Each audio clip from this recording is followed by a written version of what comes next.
Across the metro area, drivers lost the battle against the icy roads. Snow season has officially arrived here in Colorado. We covered crashes and closures on multiple freeways, I-70, I-25, Highway 287 up north. The reasons: low visibility, drifting snow, slick pavement. You can see them there. Good evening and thank you for joining us. I'm Jacqueline Allen. And I'm Tom Mustin. Glad you're with us tonight. This bone-chilling cold set records today, and tomorrow is expected to follow suit.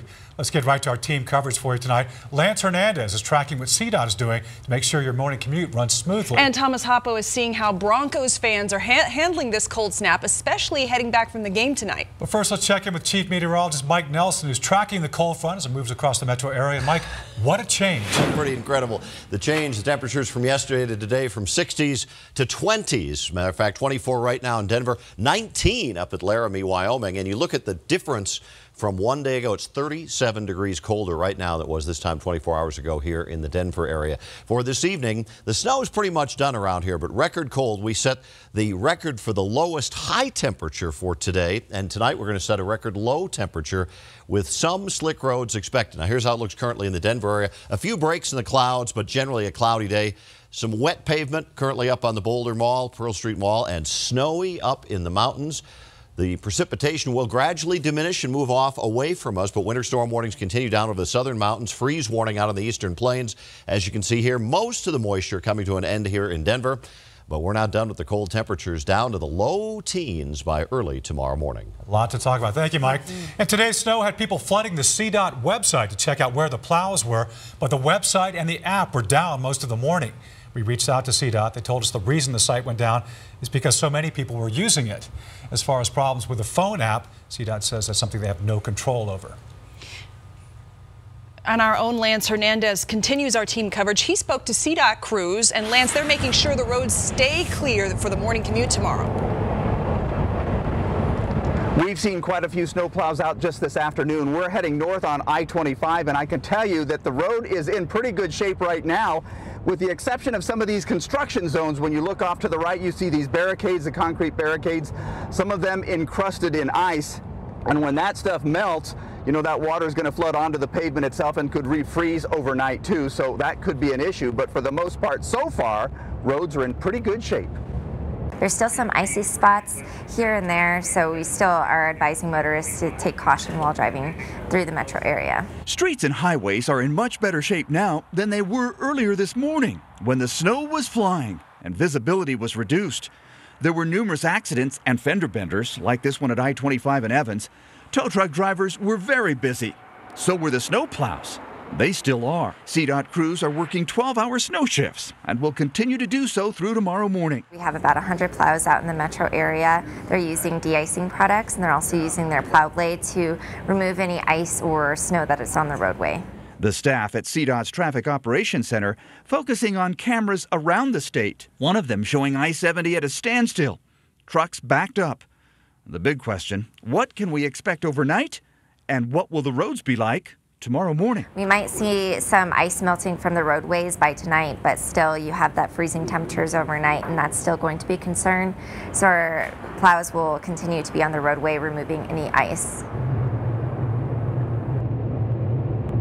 And back live, we're still heading north on I-25. We're seeing quite a few cars drive by with snow blowing off the roof, and then some of those snow trails just kind of moving back and forth across the freeway. So that could be an issue as we go through the overnight hours. We're still seeing some moisture on the far right lanes over here, and if that refreezes overnight, there could be an issue with black ice.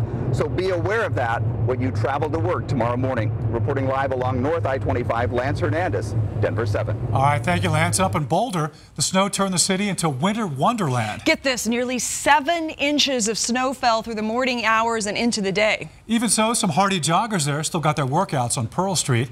Many residents broke out the shovels to clear the sidewalks early this morning. As the day went on, plows monitored the roads and the Boulder Turnpike. For most, this was the first major snow they've seen this season. I think it's awesome. Why do you think it's awesome? It's October, and I went to sleep last night and it was raining, and I woke up and it's snowing.